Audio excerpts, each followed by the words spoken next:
to fix me. Hey, May, you set up another one-liner. Run, go now! I'm gonna fix you. Fuck! Hey, so I created a super neat intro for this video inspired by the epic opening scene from Deadpool 3. But due to me being a stupid idiot, I forgot that popular songs are unusable on this platform without getting pulverized by claims and strikes. And I'm not angry, no.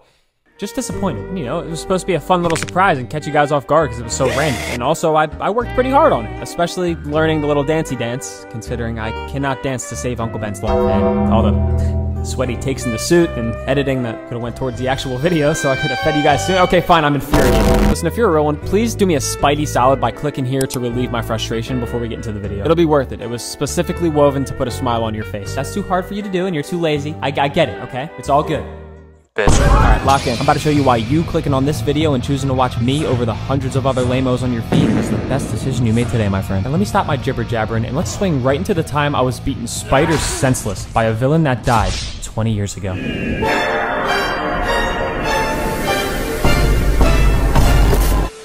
So after my identity was revealed to the whole world by this fishbowl head in his final desperate attempt to ruin me, I couldn't just stand by and watch my friends' lives crumble because of me. I knew I couldn't change it on my own, but thankfully, one of my homies I went to war with is a magical wizard. So I hit up my boy Dr. Strange and begged him to grant me this one wish. Naturally, at first, he turned me down and said something along the lines of, "That could go horribly wrong. And what do I look like, your personal genie, Timmy? I may have access to the cosmos, but I am not Cosmo."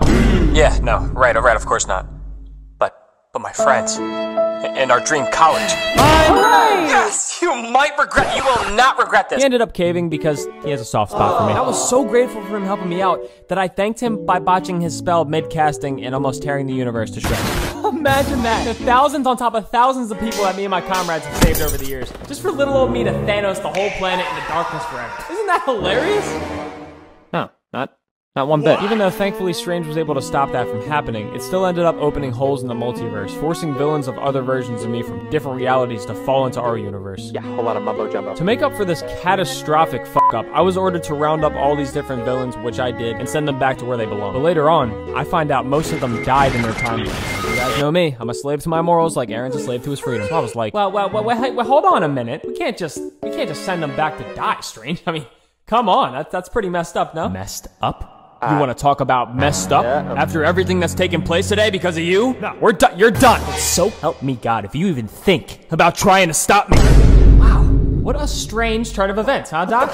Yeah, well, I should get going. I'll come scoop you towards the end of the movie. End of the movie, you little shit! Woo! Hey everyone, I'm back. I know what you're all probably thinking. Where is Strange Steven? Absolutely conquered him using math. You should have seen it. Anyhow, who's coming with me? After I double-crossed my magical master, I brought all of these otherworldly ghost villains to my main man Happy Hogan's condo without his consent. I know that sounds wrong, but come on, I'm just a clueless kid, you know? I'm still learning. After the most awkward elevator experience of my life, we enter the room and I get right to cooking up some cures in the lab. What, you gonna cook up some cures and some frozen burritos in a microwave? No, actually, I was gonna use the fabricator in the other room, but if you prefer yours microwave prepared, I can pivot. I could go for a burrito. He's gonna kill us all. Well, you already killed yourself 20 years ago, so you don't have much to lose, am I right, Lizard? Has anybody seen The Large Chameleon? Norman decides to join me and spectate as I start chefing up Ox Cure because he is something of a scientist himself. And I gotta say, he was actually nice company. Out of all 5 of them, I'd say he was the most chill, which makes the coming conflict even more gut-wrenching. Thirsty?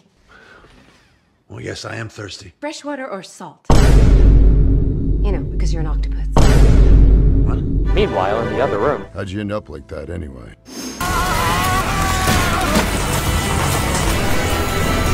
You're kidding.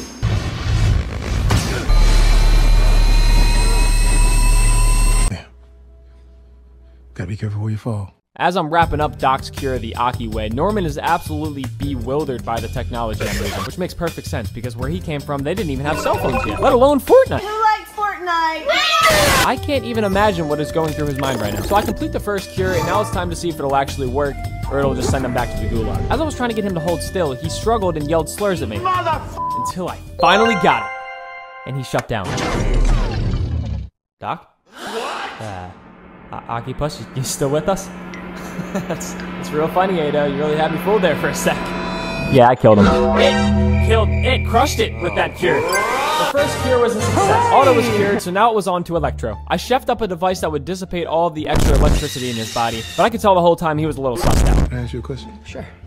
Are these your Legos? Yes, as a matter of fact, they are my Legos. Are you asking because you want to join me in a little building sesh or strictly to shit on me? How does it feel, Norman? You're about to become whole again. No more darker half. Just you. Just me. Aw, hell no. If I witnessed this, I would have took him out right here. And so it begins. What? I'm sorry. What exactly have you been doing this whole time, Komodo Dragon? As I'm working on the next cure, I feel this cold chill shoot down my spine, and my spidey senses start going bananas. But not like usual. This time it felt eerie. I started walking around to see if I could pinpoint exactly what it was that was causing this feeling. Everything started to slow down and get all distorted, and everyone was staring at me like I was insane. Then, it hit me, and I understood everything. This dude is psychotic! That's a neat trick. That sense of yours. Just look at him. What I was sensing was the goblin's presence. Norman Osborn was gone. He even said so himself. Norman's on sabbatical, honey. The fuck? The hell? I'm gonna be as honest and unbiased as I can here. The dialogue that Goblin delivers for the next minute is some of the best in the whole movie. I know. That's saying a lot coming from me because he killed my motivation. While he was talking, I wasn't sure what the right move was. I was frozen. But no matter which way you slice it, I know I'm gonna have to throw it. You guys know this better than anyone. I do not scrap. I think I've only thrown like one punch across all 5 movies I've appeared in, man. I am not Tobey Maguire. Regardless, I have to lock in. Like Aunt May here. Just look how zoned in she is. These are not curses. They're gifts. I see what you're saying there, but you know, you can use your gifts for good and to serve humanity. Quiet, lapdog. Right. Yes, sir. Gods don't have to choose. We take me. Get the f*** out of here now. Okay, Goblin is the biggest threat right now by far. Electro is also a problem. Ock is cured, so hopefully he'll at least be on my side. All Sandman cares about is getting home to Penny, and he fought with me earlier, so he's a toss-up. Hey, wasn't there one more? Oh my god! Was that a backhand? No way! I've never faced someone who could match or exceed my strength. This is bad! Sandman stands away, wanting no part of this mess, respectfully, as May scurries to the elevator to try to get the hell out of here. Ock looks at Candlestick like a disappointed father, and he says, I liked you better before. And absolutely babies him, picking him up with his electricity and sending him straight through the building. Ock catches himself and starts to run away? You gotta be kidding me! You were just telling me how grateful you were, and you even said, how can I help? I got an idea. How about helping me not get killed by this maniac from your world? Oh, Croc Connors, I keep forgetting about you. Not sure why. Oh wait, yes I am. What the hell have you even been doing? Crocodile Connors runs off to God knows where. He'll respawn when it's convenient for the plot. 3, 2, let the scuffle begin. Nah, I'm just joshing. I didn't get one-shotted, but can you imagine? I hit Gobs with a clean right hook, and he counters, doing me one better, bonking me with a cleaner right that knocks me through a window. I web onto him to pull myself up, but he reacts too quickly, grabs the web, and flings me through another damn window. The second window was where I had to draw the line, especially because I got a few shards of glass in my ass. But I cannot let him violate me without consequence. Before Electro sparkled off, he shut down the elevators, allegedly, because May is galloping down these steps as fast as she can. The Goblin jumps on me and grabs my chest, but I get my feet up just in time to hit this nasty reverse. I web us up, flip on top, and web him straight down spine first through the floor. Yeah, that was probably the coldest combo I've ever landed. As soon as we hit the ground, I bitch slap him to let him know he ain't the only one standing on business tonight. I try to web away and get some distance, but he grabs my leg and says, Seriously, don't even try it, Beauty Pecker Pecker. And hurls me through window number freaking 3. And now, I'm starting to get angry. I almost pull out all 17 shards of glass in my back, but he snatches me, chucks me through a wall, and then instantly disfigures the door. And the way he was stepping toward me here, let me tell you, I haven't felt fear like this since we fought Thanos. Bro is startled. After he says, Strong enough to have it all. I knew he was about to deliver a cold-ass one-liner that I have no hope of halting. I am about to get cooked. But even knowing this, I try to stop him from finishing the dialogue anyways by slinging a table at his face. But it was worthless. There's no way out of this one. His aura was already absolute. He whammied the table into smithereens and polished off the line. Too weak to take it! I go soaring through the hallway, roll back, get right up, and start rushing him with whatever momentum I had left. I spring off the wall, land on his shoulders, He's gay. and start ruthlessly wailing him. If I'm being totally honest, it felt jolting to be able to finally let loose and not hold back. So much so that I almost cracked a smile. I know that sounds dark, but I was just trying to match this monstrous man's energy. I quickly learned that is not possible, because he beat me to it. Look at this devious smile. I am literally slugging him, and he is amused. He is He's enjoying this. This man is disturbed. This is all so troubling. I was not designed for this kind of cruelty. Do I look like Batman? Because this motherfucker is the Joker.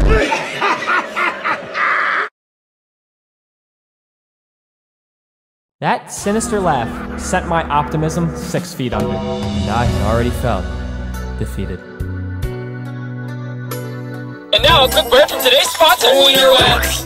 I'm joking, guys. It was just a prank. It was getting pretty dark. I had to lighten the mood right quick. I have no sponsors yet, but for now, if you're, enjoying the video or whatever, you could gently tap the like button and aggressively pulverize the subscribe button and noti button. If not, it's okay. I won't be hurt. Maybe next time. Where were we? Ah, yes. Dobby giggles while getting clobbered, of course.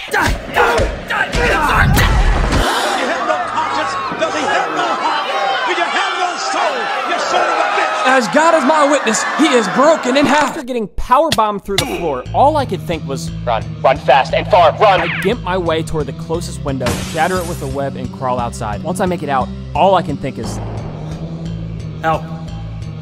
Help. Help! Told you there'd be consequences! What? Where did you even... What did I tell you guys? Plot convenience. Good talk! See you in the final act! Gex somehow throws me on the exact floor Goblin was on, just lurking, waiting for my arrival, like they planned this out. I know damn well these two haven't shared a single line of dialogue yet. How is this possible? As I'm laying there barely conscious, questioning everything, I start ascending at a rapid speed until I hit the ceiling, get caught in midair, and spine bustered down 5 floors. Oh no. Wait, I have severe back issues. See you soon, Uncle Ben.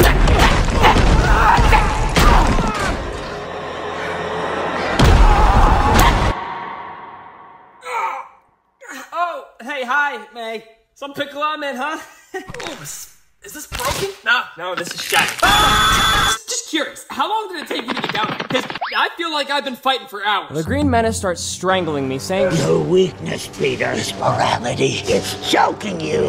That is an interesting theory, because it sure feels like you're choking me. May scurries over faster than Sonic and impales the cure into the Goblin's neck. And it looks like Aunt may have saved the day. It didn't work. After that enormous letdown, he disrespectfully picks me up by my hair, and let me tell you, there's nothing I can even do at this point. I have 0 chakra remaining. You tried to fix me. Hey, May, he set up another one-liner. Run, go now! I'm gonna fix you. Fuck! This moment has replayed in my mind more times than I can count. I have thought about all the different ways I could have prevented it, but eventually, I had to come to terms with what took place and face reality. There's no magic spell that can bail me out of this one. Unless... The infamous glider circles around and he hops on it like the CGI team was actually given time to chef. Peter. Oh my god, writers, how many of these does he get? No good deed goes unpunished. Damn it! He looks at me with that sadistic, spooky face of his and initiates his finishing move. And I was left with only 2 wretched options. Option 1. Or option 2. Fuck! Change of plans, I'm making a new option. Option 3, intercept and return to the goofy green geezer before it blows up. This is gonna sting. You've done enough! You've done enough! Bro did not have to do all that. I think killing an innocent woman was more than enough. I have never received an ass beating quite like this one in my entire time in the MCU. One villain comes from another universe, and this is what happens. Unbelievable. I go to make sure May is okay, and thankfully she's still alive. I tell her that this is all my fault, and I should have just sent the villains back to where they came from. But she shuts that idea down and tells me we did the right thing. Then, she drops the classic line and biggest lesson for every version of me. With great power, As soon as those words came out of her mouth, I already knew she was dead. there must also come great responsibility. May drops to the floor, and I comfort her for her final moments. Happy pulls up, and as soon as he looks over, he sees my face and knows exactly what happened. He puts his hands up and complies, but the cops, for some reason, aggressively throw him onto the car. As I'm saying my final goodbyes, apologizing over and over, feeling like this was all my fault, they open fire on me! Like, bro, chill! My only parent figure just got killed in front of me. Y'all really about to turn me into a villain! I end up scooting up out of there before they can detain me. But the amount of pain and loss I felt after this was unmatched, like nothing I have ever experienced before. As you guys probably already know, right after this, I immediately started plotting my get back. and let me tell you, I got it. If you guys would like me to take you through that moment as well, I would love to. It'll be a lot more positive on my end, that's for sure. And a lot less of me getting bitched up. But if you want to see a different version of me next, I understand. You know what to do. Alright, it's been fun, guys. I'll meet you all in the comments. Until next time, my real Spideys. Loving over my own feelings.